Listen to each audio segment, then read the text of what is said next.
ভালোবাসো দেশকে তুমি, তুমি দেশের কথা ভাবো, তুমি আমি আমরা মিলে অনেক দূরে যাব।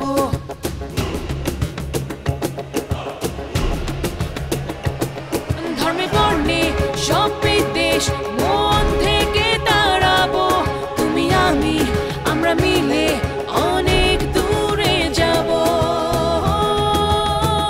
না না না না, না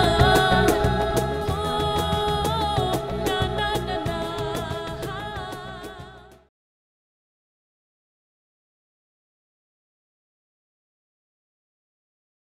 ওয়েলকাম টু প্রজন্ম আগামী। বরাবরের মতো সবার সাথে আছি আমি আনিশা আর আমি জুনায়েদ। সপ্তাহ ঘুরে তোমাদের মাঝে আবারও এলাম প্রজন্ম আগামীর 3য় সিজনের 7th এপিসোড নিয়ে। আমাদেরকে তোমরা দেখতে পাচ্ছ চ্যানেল আইতে, একই সাথে আমাদেরকে লাইভ স্ট্রিম করে দেখতে পারো আমাদের ইউটিউব চ্যানেলে। শুধুমাত্র ইউটিউবের সার্চ বারে গিয়ে সার্চ দিতে হবে প্রজন্ম আগামী। আর আমাদের অনুষ্ঠান সম্পর্কে মন্তব্য দিতে বা ফিডব্যাক দিতে ফলো করতে পারো আমাদের ফেসবুক পেজ। আমরা সবাই জানি ডাইভার্সিটি এটা সংস্কৃতির অত্যন্ত গুরুত্বপূর্ণ একটি সম্পদ, যা একে আরও পরিপক্ক এবং আরও সহনশীল করে তোলে এবং একই সঙ্গে দেশের গৌরবকেও তুলে ধরে। আমাদের ব্যক্তি জীবনে, সমাজ জীবনে, আশেপাশের মানুষের ক্ষেত্রে এই যে বিচিত্রতা, সেটাকে মেনে নিতে পারা কতটা জরুরি সেটা নিয়ে আজকে আমরা কথা বলবো। তাই বৈচিত্র্যময় পেশা এবং ব্যক্তিত্বের দুজন বিশেষ অতিথি আছেন আমাদের মাঝে। চলো দেখে আসি আমাদের গেস্টদের সম্পর্কে কিছু ফ্যাক্টস।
আমাদের আজকের প্রথম গেস্ট একজন তরুণ চলচ্চিত্র নির্মাতা অংরা খাইন, এবং আমাদের দ্বিতীয় গেস্ট তিনি হলেন বাংলাদেশ সশস্ত্র বাহিনীর first female combat pilot Naima হক।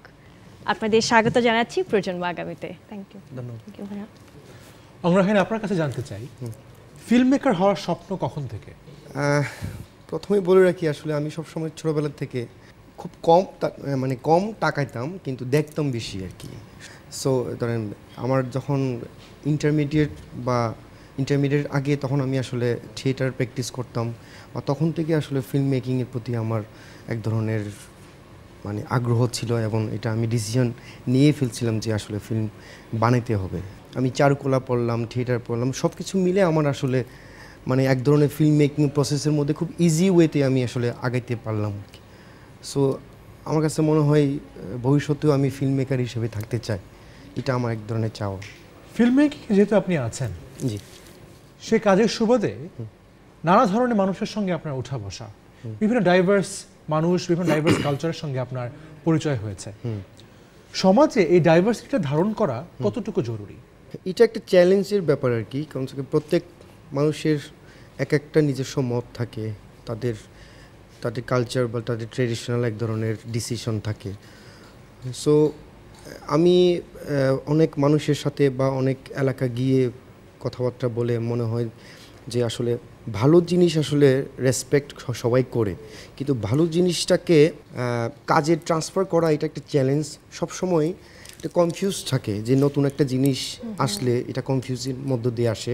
যখন না আপনি এটা প্রুফ করে ফেলেন যে হ্যাঁ এটা একটা চ্যালেঞ্জ, এটা একটা নতুন, এটা আমি যদি প্রুফ করে অন স্ক্রিনে যদি আমি প্রুফ করে দেখাই যে কোনো কাজের, সেক্ষেত্রে মানুষ আসলে বিশ্বাস করে, কিন্তু বিশ্বাস আগে করে কিন্তু কনফিউজের মধ্যে থাকে, একটা ভয় থাকে নতুন হ্যাঁ জিনিসটা একটা ভয় থাকে কি হয় কি না হয়, সেটা মিসইউজ হবে কি না। সো এটা একটা বড় বিপদ আর কি, যে মিসইউজ হয় কি না এটাকে। সো আমার আমি মনে করি যে প্রত্যেকটা মানুষ আসলে এই চ্যালেঞ্জটা নেওয়ার জন্য প্রস্তুত থাকে। কেউ কেউ পারে, কেউ কেউ পারে না। আরেকটা বিষয় হচ্ছে বাংলাদেশে এই মুহূর্তে আসলে আন্ডার কনস্ট্রাকশনের মধ্য দিয়ে আছে আসলে। সো আন্ডার কনস্ট্রাকশন থেকে আমরা ট্রানজিশন, একটা পরিবর্তনের জোয়ার আসতেছে। সো এই জোয়ারটাকে যদি আমরা ঠিক মতো যদি টিউন করতে পারি, সেটা আসলে আমি বলবো যে government level and public sector যদি সাপোর্ট, মানে কম্বাইনলি যদি সাপোর্ট দিতে পারে, সো আমার কাছে মনে হয় ইয়াং জেনারেশন বিশেষ করে লাভবান হবে। এবং সেক্ষেত্রে ডাইভার্সিটিকে অ্যাকনলেজ করা এবং অ্যাপ্রিশিয়েট করা এটা অত্যন্ত গুরুত্বপূর্ণ, এবং রিসিভ করা, এবং যার যার মানে ডিপার্টমেন্ট থেকে নতুনত্ব এক ধরনের চ্যালেঞ্জ নিয়ে কাজ করা, সেটা খুবই একটা সম্ভাবনার বিষয় আছে।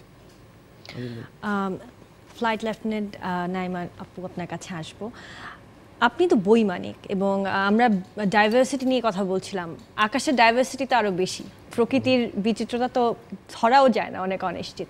তো যখন আকাশে ওড়েন, যে আজকে প্রকৃতি আপনাকে সহযোগিতা করবে কি করবে না জানেন না, সেই অনুভূতিটা কেমন? ফ্লাইংয়ে যাওয়ার আগে আমাদের কিছু প্রিপারেশন থাকে। তার মধ্যে একটা প্রিপারেশন হচ্ছে আমি আজকে যে ওয়েদারে ফ্লাই করব, what is the weather condition. আমি আপনাদেরকে একটা জিনিস বলে দিই যে before I became a pilot, I was a meteorologist, আমি একজন আবহাওয়াবিদ ছিলাম। তো ওইখান থেকে আমাদেরকে বাংলাদেশ এয়ারফোর্সে I joined as a pilot, আমাকে আবার পাইলট হিসেবে নেওয়া হয়। এবং আপনি এখন যে জিনিসটা জানতে চাইলেন যে আকাশে ওড়ার সময় diversity of weather, I tell you, you don't have any idea. মানে আমরা মাটিতে বসে ঝড় বৃষ্টি দেখে অনেকটা খুশি হই না যে আল্লাহ কি ভাল লাগছে, বৃষ্টি হচ্ছে, সুন্দর, কিন্তু মানে আকাশে জিনিসটা ঠিক ততটাই ভয়ানক। মানে গ্রাউন্ড থেকে একটা ক্লাউড দেখে আমি হয়তো স্বপ্নবিলাসী হতে পারি, আকাশে ওই ক্লাউডটা দেখে I become tensed, I tell you. So if you talk about diversity of weather or diversity in flying, it is only one aspect. Weather just a simple aspect. Other than that, আমি যে মেশিনটা নিয়ে operate করি, it itself is a very critical machine. মানে আমি যখন I sit in my cockpit, that is my office actually. ওখানে ককপিটে যখন আমি বসি, I don't sit idle and I just don't talk. এরকম কিন্তু কিছু না, আমাকে একসাথে আমার সব organ I have to use. And that is a very difficult matter. And mostly আমরা যারা কমব্যাট লাইনে আছি, I am still undergoing training, আমরা যারা কমব্যাট পাইলট আছি, আমরা যে ধরনের রিস্কের মুখোমুখি হই এবং আমরা যে ধরনের চ্যালেঞ্জগুলো নেই, these are all actually life risking. Naima Haque, সেই একই প্রসঙ্গে যদি আপনাকে জিজ্ঞেস করি যে আপনার পেশাগত কারণে বলেন বা আপনার ট্রেনিংয়ের জন্য বলেন, আপনার প্যাসেঞ্জারের জন্য বলেন, বা আপনার যাদেরকে নিয়ে আপনি ফ্লাই করছেন, সবখানে একটা ডাইভার্স কালচারের একটা বা ডাইভার্সিটির একটা পরিচয় আমরা দেখতে পাচ্ছি। জি, আপনাকে এটা বেটার হিউম্যান করে তোলার ক্ষেত্রে সেই ডাইভার্সিটির ভূমিকা কতখানি? আচ্ছা, do you feel that it's making an positive impact? Regarding this, আপনি যেটা বললেন যে I get to meet with different people, আমরা যে ধরনের মিশনগুলো ক্যারি আউট করি, লাইক ভিআইপি, ভিভিআইপি মিশন, রাষ্ট্রের টপ মোস্ট লেভেল থেকে স্টার্ট করে I deal with the soldier who is injured. আমি কিন্তু সব লেভেলের সব ধরনের মানুষের সাথে মিশার একটা সুযোগ আমার আছে। তো প্রত্যেকটা লেভেলে প্রত্যেকটা মানুষের সাথে যখন আপনি মিশতে যাবেন, একটা জিনিস আপনাকে শিখা লাগবে, মানে সেটা হচ্ছে আমাদের পার্ট অফ ট্রেনিং, সেটা হচ্ছে two cope up with the situation. মানে যে কোনো situation, if I am talking with a VVIP person, very very important person of the state, or if I am talking with a soldier, আমাকে তাদের সাথে গিয়ে তাদের লেভেলে উঠে ওইভাবে কথা বলতে হবে এবং ওইভাবে আমাদের তাদের সাথে মিশতে হবে। এবং আমি যে তাদেরকে নিয়ে ডিল করছি, it is very sensitive issue. এবং এই জিনিসগুলোকে অ্যাকচুয়ালি আমরা যেটা করি, আমাদের এয়ারফোর্স বলেন বা ডিফেন্স ফোর্সেস বলেন, আমাদের ট্রেনিং কারিকুলামের মধ্যে এই জিনিসগুলো আমাদেরকে অনেকটা আপনার বিল্ট ইন করে দেওয়া হয়, যে we are sort of aware of what is going to happen and what is happening. আপনাদের দুজনের কাছে এই প্রশ্নটা রাখছি যে আমাদের সামাজিক প্রেক্ষাপটে পেশার ক্ষেত্রে হোক কিংবা কোনো কিছু করতে যাই, যে ক্ষেত্রেই আমরা যাই না কেন, কিছু কুসংস্কার থাকে, কিছু অন্ধবিশ্বাস থাকে, কিছু ভুল বিশ্বাস থাকে, কিছু স্টেরিওটাইপ থাকে। আপনি যখন একজন মেয়ে হিসেবে কমব্যাট পাইলট হলেন কিংবা আপনি যখন একজন চলচ্চিত্র নির্মাতা হবেন বলে যখন সিদ্ধান্ত নিলেন, আপনাদের ক্ষেত্রে এই যে স্টেরিওটাইপগুলো কিভাবে ভাঙলেন বা কিভাবে পার করলেন? প্রথমে অংরা খাইনের কাছে আসি। আচ্ছা, প্রথমে বলি আমি যে জায়গা থেকে আসছি, আমি আসলে গ্রামে বড় হয়েছি এবং রাখাইন একটা গ্রামে বড় হয়েছি। সো আসলে আমি যে ফিল্ম মেকার হওয়ার জন্য যে এটা খুবই একটা আকাশকুসুম কল্পনা করার মতো একটা বিষয়, সেটা এখনও পর্যন্ত অনেকে মেনে নিতে পারে না। আর আমাদের আসলে ট্রেডিশনাল হিসাবে আসলে কুসংস্কার আমাদের আদিবাসীদের অনেক বেশি। এখন আবার এইগুলো কমে আসতেছে, কারণ কি সবাই আসলে শহরমুখী হচ্ছে, প্র্যাকটিক্যাল লাইফটা ওরা লিভ করতে যাচ্ছে, মানে শিক্ষা হারটা, আবার তথ্য প্রযুক্তির একটা ভূমিকা এক ধরনের রয়েছে, কমিউনিকেশনের এক ধরনের ওয়ে তৈরি হয়েছে। সো আমার যেটা টাফ একটা বিষয় হচ্ছে কি, আমি আসলে বিভিন্ন জায়গায় বড় হয়েছি এবং বিভিন্ন কালচার, বিভিন্ন মানুষের সাথে কথাবার্তা বলে এবং একাডেমিক হিসাবে আমি অনেক বাংলাদেশে অনেক ছড়ানো ছিটানো আমি একাডেমিক মানে পড়াশোনা করছি। সো মানুষের সাথে আসলে মানে কাজের প্রফেশনালিজমের মধ্য দিয়ে যখন আসি, তখন আসলে কোনো সমাজ, ইভেন আমার ফ্যামিলি আসলে মানতে পারে না যে আমি একজন আর্টিস্ট হব, আমি একজন ফিল্ম মেকার হব। কারণ এটা কিন্তু আসলে ওই সময়কারে এখনও পর্যন্ত স্টিল নাও যে প্রফেশন হিসাবে এখনও পর্যন্ত এটা মেনে নিতে পারে না যে একজন লেখক, একটা কবি যদি বলে যে তোমার ছেলে কি করে, ছেলে কবিতা লেখে, আর কি করে, শিল্প মাধ্যমকে পুরোপুরি পেশা হিসেবে নিতে আমরা এখনো পর্যন্ত পারতেছি না। পুরো বিষয়টা আসলে ব্যালেন্স করা আর কি, নিজের সাথে নিজের ফ্যামিলি, নিজের কালচার, সমাজ ব্যালেন্স করা, হ্যাঁ, রেসপেক্ট নিয়ে একটু ব্যালেন্স করা। আর ফার্স্টে দেখেন, একটা ফিমেল পার্সপেক্টিভ থেকে বাংলাদেশে আর্ম ফোর্সে জয়েন করা, এটাই কিন্তু প্যারেন্টস লেভেলে একটা বড় ধরনের ব্রেক থ্রু আমি বলবো, যে ছেলেদেরকে অনেকে দিতে চায় না, কারণ এখানে অনেক ফিজিক্যাল জাগলারিজ আছে, অনেক রিস্ক ফ্যাক্টর আছে। তো এই যে আমরা ফিমেলরা যারা আমরা গ্র্যাজুয়ালি আর্মস ফোর্সেসে জয়েন করছি, এটা একটা ব্রেক থ্রু। আর if you consider Bangladesh air force 2000-এ ফার্স্ট ফিমেল অফিসার পুরো সশস্ত্র বাহিনীতে বাংলাদেশে নেওয়া শুরু করে। তো তখন যারা এসেছে, আই অ্যাকচুয়ালি স্যালিউট দেম, কারণ ওই টাইমটাতে 2000-এর দিকে যখন কেউ ছিল না, ওরা ফার্স্ট এসেছে, ওরা সোসাইটিতে একটা স্টেপ নিয়েছে। আজকে ওনাদের সেই একটা স্টেপের কারণে, যেহেতু they are successful now in their service, আমরা কিন্তু সেটার সূত্রে ধরে আমি 2010-এ বাংলাদেশ এয়ারফোর্সে জয়েন করেছি and I became a pilot in 2014। So এই জিনিসগুলো হচ্ছে কি, সমাজের কিছু কিছু মানুষ যারা হচ্ছে সাহসী পদক্ষেপ নেবে, তাদেরকে অনুসরণ করে আমরা এক ধাপে গিয়ে যাব, এবং that's how actually we move forward. এমনই আরেকটি ইন্সপায়ারিং কাহিনী শুনে আসবো, দেখব প্রথা ভাঙার গল্প। তাহলে দেখে আসি গল্পটা।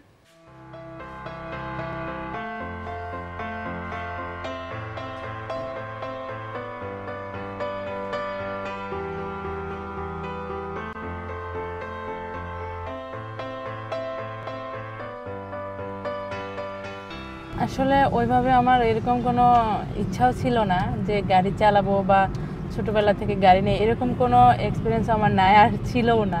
মনে হলো যে যদি আমি এরকম চালাতে পারতাম, তখন অনেক ভয় লাগতো যে আমি আসলে গাড়িটা চালাতে পারবো কি না, এত বড় একটা গাড়ি কিভাবে চালায়।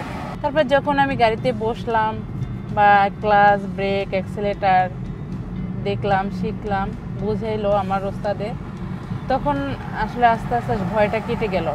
এখন গাড়ি চালানো তো খুবই ভালো লাগে। এখন হয়তো ওইরকম করে না, বাট আগে এরকম করতো যে মেয়েরা গাড়ি চালায়, এই সে মেয়ে ড্রাইভার, দেখ দেখ দেখ মেয়ে ড্রাইভার।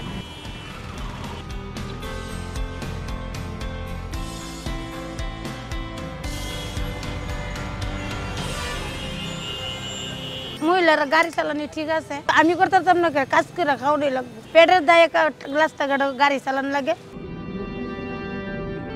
মহিলারা তো চালাতে তো বেটার আছে, কিন্তু মহিলারা আছে গার্মেন্টস করবো, ইয়া করবো, মহিলারা তো গাড়ি ঠিক না, অনেকে চালাতে দেখতে খারাপ লাগে।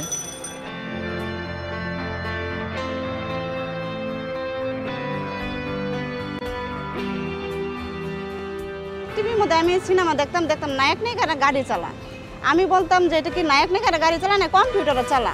এখানে এসে মানে প্রশিক্ষণ পাইছি। প্রথম হইতেছে উত্তরা বিএলসিতে, আসকো না 2 মাসে আমি গাড়ি চালানো শিখে ফেলেছি। তেমন একটা ভারী কোনো কাজ না এটা। আমরা এনজয় করি। আমি ব্রাকে 3 বছর ধরে চাকরি করতেছি, আমার কোনো অসুবিধা হয় না। ছেলেরা গাড়ি চালাইতেছে কয়টা অ্যাক্সিডেন্ট করে, আর মেয়েরা গাড়ি চালাচ্ছে কয়টা অ্যাক্সিডেন্ট করে।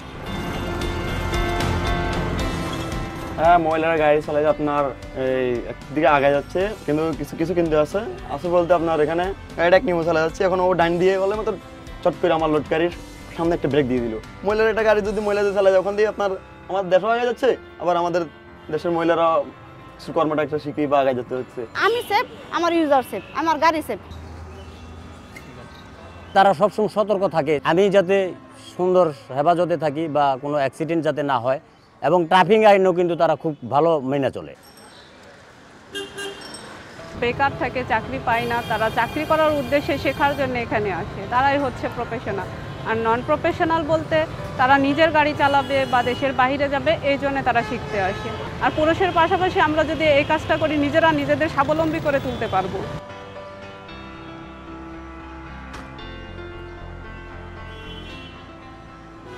গাড়ি স্লো চালায়, আঁকা বাঁকা চালায়, রাস্তাঘাটের প্রবলেমের কারণে তাদের গাড়ি চালানো ঠিক না আমার মতে। প্রজেক্টটা শুরু হয়েছিল ওই কথা থেকে চিন্তা করে যে এই পুরুষতান্ত্রিক সমাজে যে সমস্ত পেশায় আমরা অভ্যস্ত পুরুষদেরকে দেখে সেই সমস্ত জায়গাতে নারী কর্মীদের নিয়োগ দিয়ে আমরা কিছু সমাজের কিছু প্রথা বা ট্যাবু ভাঙতে চাচ্ছিলাম। আমাদের কথা হচ্ছে যে এটা যত মানুষ দেখবে তত কিন্তু অন্যান্য সবাই আরও উৎসাহিত হবে এই ধরনের কাজে নারী কর্মীদেরকে আরও নিতে। রাস্তা দিয়ে যখন যাই তাকিয়ে থাকে আমাদের এই রাজিয়ার দিকের লোকজন, ও দেখালো যে একজন নারী ট্রাফিক পুলিশ, এটাও একটা নতুন সংযোজন। আমার তো দ্বিতীয় কোনো চিন্তাই হয় না, আমার একদম একজন পুরুষ ড্রাইভার সঙ্গে যেরকম আমি ছিলাম আমার সেরকমই মনে হয়, কারণ ও গাড়ি চালক হিসেবে খুবই দক্ষ। অনেক ক্ষেত্রে অনেক সুবিধাও হয়, যেরকম আমার মেয়েকেও স্কুলে নিয়ে যায় এবং সেক্ষেত্রে আমি অনেক নিরাপদ বোধ করি। এই ড্রাইভিং স্কুল থেকে যদি মেয়েরা পাশ করে সঙ্গে সঙ্গে চাকরি পেয়ে যেত তাহলে কিন্তু আরও অনেক মেয়ে উৎসাহিত হতো ড্রাইভিং করতে। আমাদের এই জড়তা থেকে বের হয়ে আসতে হবে যে এই জায়গাগুলো যেগুলো আমরা দেখে আসছি খালি পুরুষরাই করে আসছে, সেই জায়গাগুলো পুরুষরাই করবে, সেই জায়গাগুলো থেকে আমাদেরকে বের হয়ে আসা খুব জরুরি।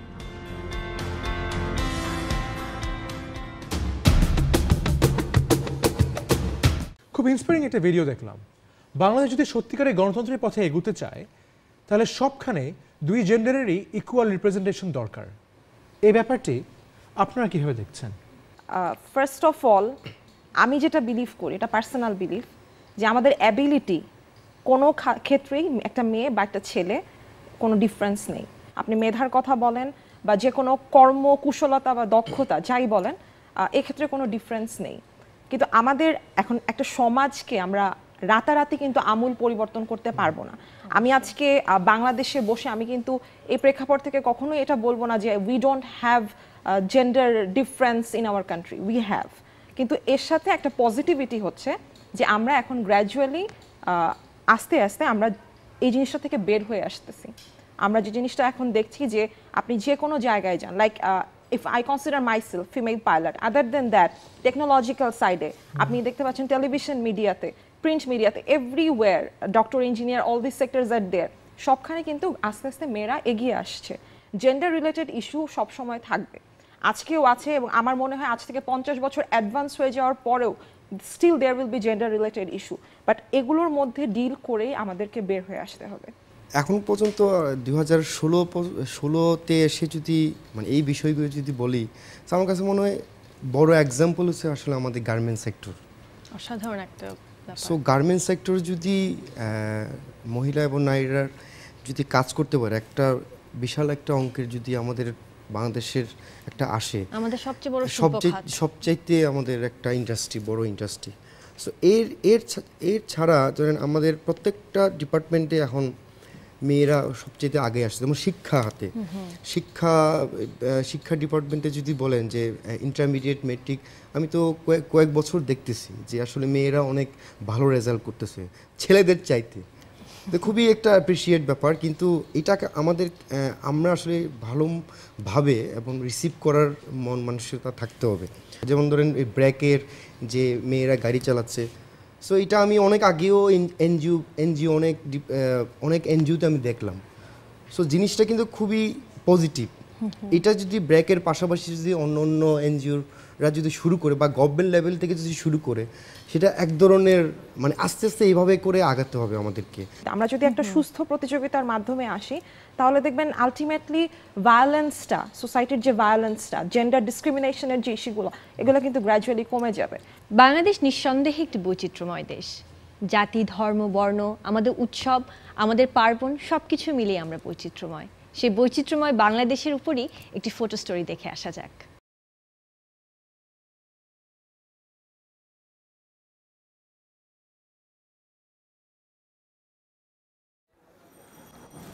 ফটোগ্রাফি করার আসলে একটা সুবিধা হচ্ছে যে অনেক ধরনের মানুষের সাথে মিশা যায়, ঠিক না? নিউট্রাল একটা জায়গা থেকে, যে আমি কে, কোন ধর্মের, কোন মানুষ, কোন গোত্রের, বাঙালি নাকি ইংরেজ নাকি অন্য কোনো জাতের, এগুলোর বাইরে থেকে একদম ভিন্ন একটা জায়গা থেকে এসে দেখা যায় সব কিছু। আপনার ধর্ম কি? কখনো কেউ জিজ্ঞেস করে নাই। ধর্ম কি?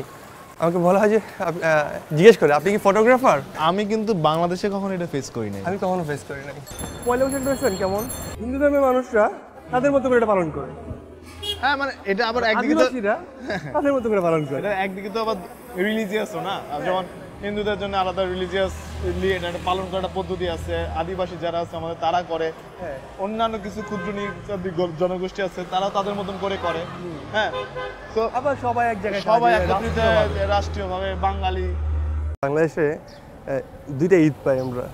দুইটা ঈদে 100% মানুষ যারা চাকরি করে বা ব্যবসা করে সবাই আসলে সময়টা ছুটি হয়ে যায়। এখানে কোনো জাত ধর্ম কোনো ব্যাপার থাকে না। ওই সবার মিলে যে বোনাসটা হয়, সবাই মিলে আসলে ঈদেই করি, অথবা নিয়মকানুন পালন করি না, কিন্তু একটা ফেস্টিভ মুডে থাকি। মানে কখনোই বুঝি না এটা যে এটা হিন্দু প্রোগ্রাম না মুসলিম প্রোগ্রাম না কি প্রোগ্রাম। ছোটবেলায় এটা বোঝা যেত না। ঈদ মানে মেলা।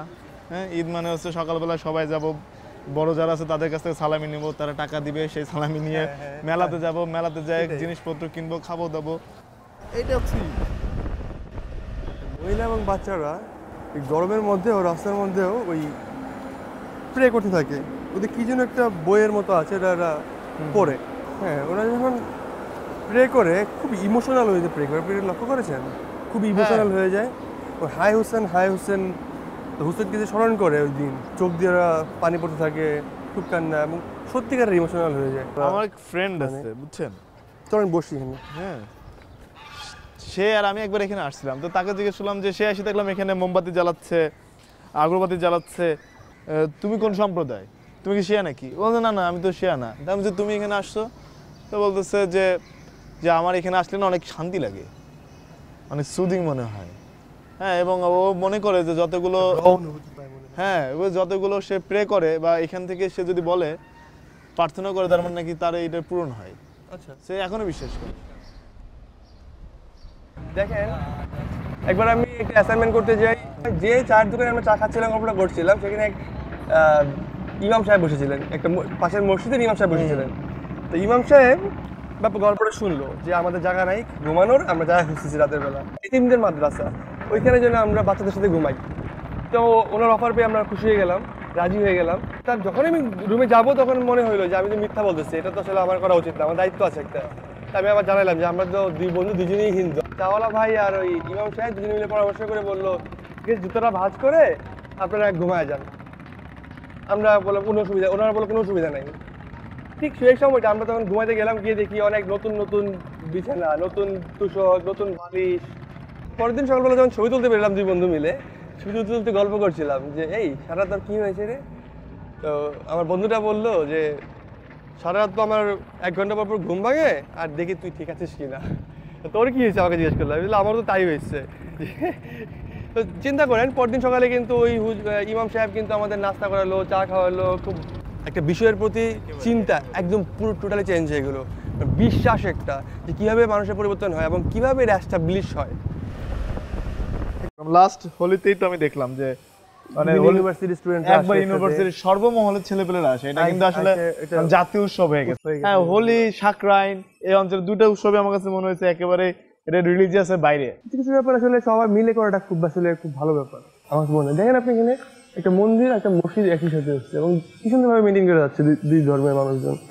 তার নিজের উন্নয়নের স্বার্থে হোক বা রাষ্ট্রীয়ভাবে কোনো সুযোগ সুবিধা নেওয়ার জন্য হোক বা যে কোনো সাথে একদল মানুষ আসলে এটাকে ব্যবহার করতেছে এই ধর্মীয় বিষয়গুলোকে নিয়ে পলিটিক্যালি গেম খেলার চেষ্টা করতেছে। আচ্ছা, আপনার আইডেন্টিটি কি? আইডেন্টিটি বাঙালি। কীভাবে আপনি এটা ব্যাখ্যা করেন আপনি বাঙালি আইডেন্টিটি? এখন আমরা একটা দেশ পাইছি, এটা দেশ আমাদের, হ্যাঁ। তো এই দেশে আমরা বসবাস করতেছি, এখানে মানুষদের সাথে, তা আমার বন্ধুকে, হ্যাঁ, এরাই তো, আমরা সবাই মিলেই তো আমাদের দেশ না।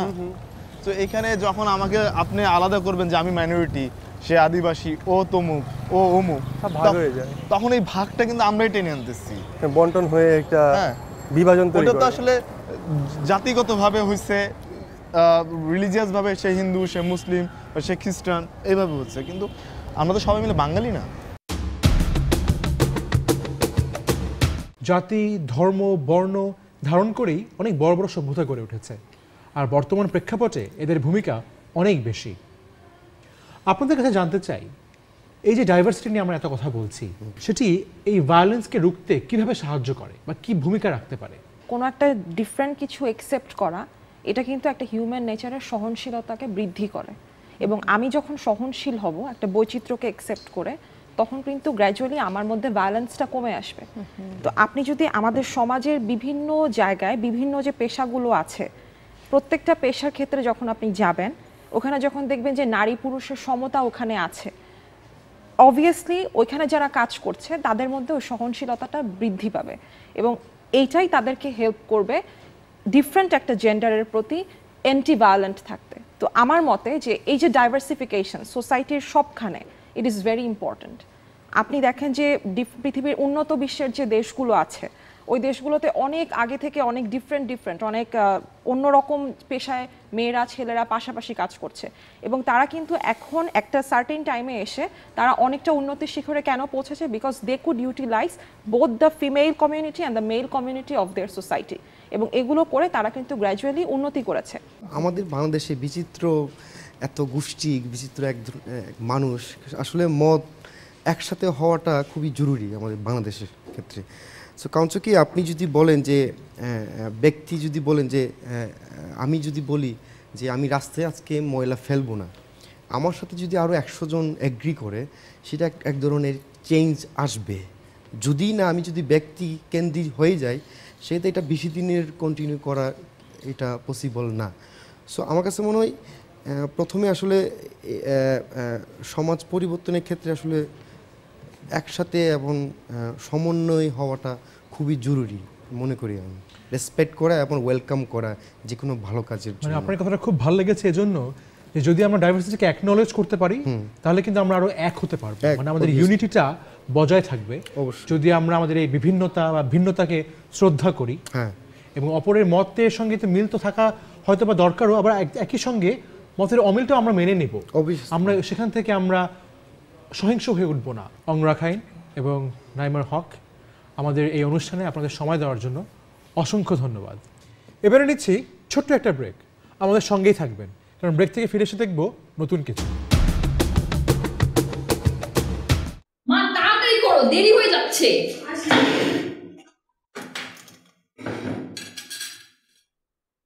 এত রাতে একা যাবে, একটা ট্যাক্সি পেলে ভালো হতো না? অসুবিধা নয়, স্বামীরটা যে কি সারাদিন যে কি করে ওই জানে। এই একটা সিএনজি ডাকলে তো পারিস। মা একটু চা দিবা? দিচ্ছি। একটু চা চাইলে আবার কই যাচ্ছিস? আসছি। এই দাঁড়া দাঁড়া, একটু দই খেয়ে যা। এই যে ডাক্তার সাহেবা, আপনার সিএনজি ওখানে দাঁড়িয়ে আছে, সিএনজি ভাড়া দেওয়া হয়ে গিয়েছে। Best of luck. যারা দায়িত্ব নেয় তারাই প্রজন্ম আগামী। একটু দিলটা দিয়ে যাবেন। খাবারটা খুব ভালো বাবা, খুব মজা। Thank you. এক্সকিউজ মি, আমাকে একটু ভ্যাটের কপিটা দিয়ে যাবেন। এটা বিলের সাথে ইনক্লুড করা আছে। থাক না মা, দরকার আছে বাবা, এটা আমার দায়িত্ব। কি বাবা? দেখছি আমার মেয়েটা অনেক বড় হয়ে গেছে।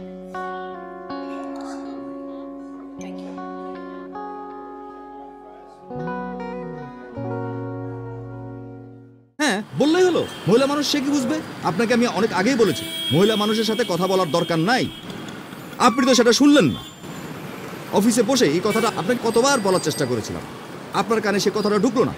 এখন দেখলেন আপনি মহিলা বসের আন্ডারে কাজ করছেন, তো দেখবেন জীবনেও কোনোদিন হেল্প পাবেন না। যদিও এই বিষয়টা আপনার অনেক আগেই দেখা যাচ্ছিল, কিন্তু আপনি তো আমার কোনো কথা ঠিক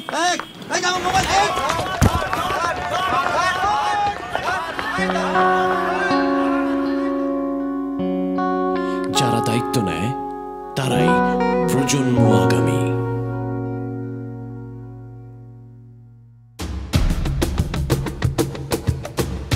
অনুষ্ঠানের এই পর্যায়ে আমাদের মিউজিক্যাল সেগমেন্ট, আর এই সেগমেন্টে আছে নাওমি। হাই, আমি নাওমি। আজ এসেছি প্রজন্ম আগামীতে গান শোনাবার জন্য। আমার সাথে আছে আমার বন্ধু শাবাব। শাবাব গিটার প্লে করবে এবং আমি আমার একটা গান গাচ্ছি। গানটার নাম হচ্ছে একটা আকাশ, আর গানটার কথা, সুর এবং সঙ্গীত আয়োজন করেছে জয় শাহরিয়ার। গানটি গাচ্ছি।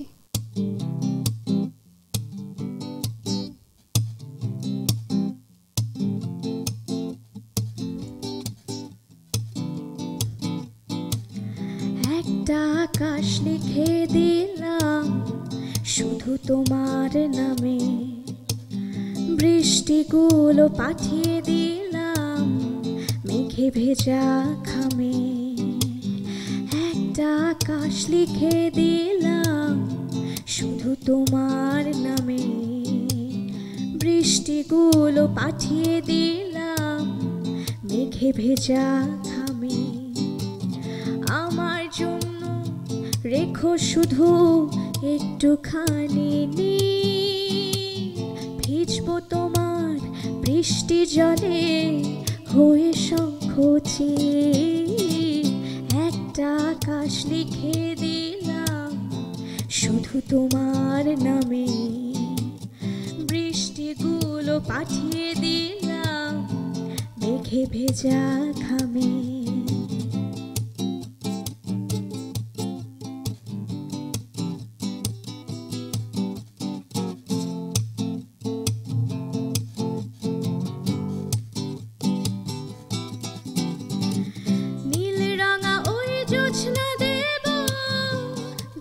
তারার মেলা, ইচ্ছে হলে দেখতে পারো জল ভরিঙের খেলা। নীল রঙা ওই জোছনা দেব তারার মেলা, ইচ্ছে হলে দেখতে পারো জল ভরিঙের খেলা। আমার জন্য রেখো শুধু একটুখানি নীল, ভিজবো তোমার বৃষ্টি জলে হয়ে শঙ্খচিল। একটা আকাশ লিখে দিলাম শুধু তোমার নামে, বৃষ্টিগুলো পাঠিয়ে দিলাম মেঘে ভেজা খামে। একটা আকাশ লিখে দিলাম শুধু তোমার নামে, বৃষ্টিগুলো পাঠিয়ে দিলাম। আমার জন্য রেখো শুধু একটুখানি নীল, ভিজবো তোমার বৃষ্টি জলে হয়ে শঙ্খচিল।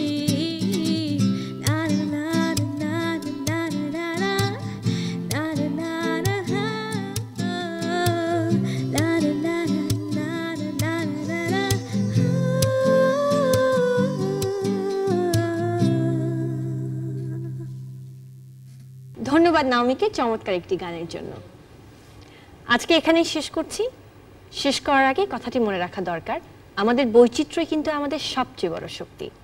তাহলে দেখা হবে আগামী পর্বে একই সময় একই চ্যানেলে। সেই পর্যন্ত সবাই ভালো থেকো, আর মনে রেখো যারা দায়িত্ব নেয় তারাই প্রজন্ম আগামী।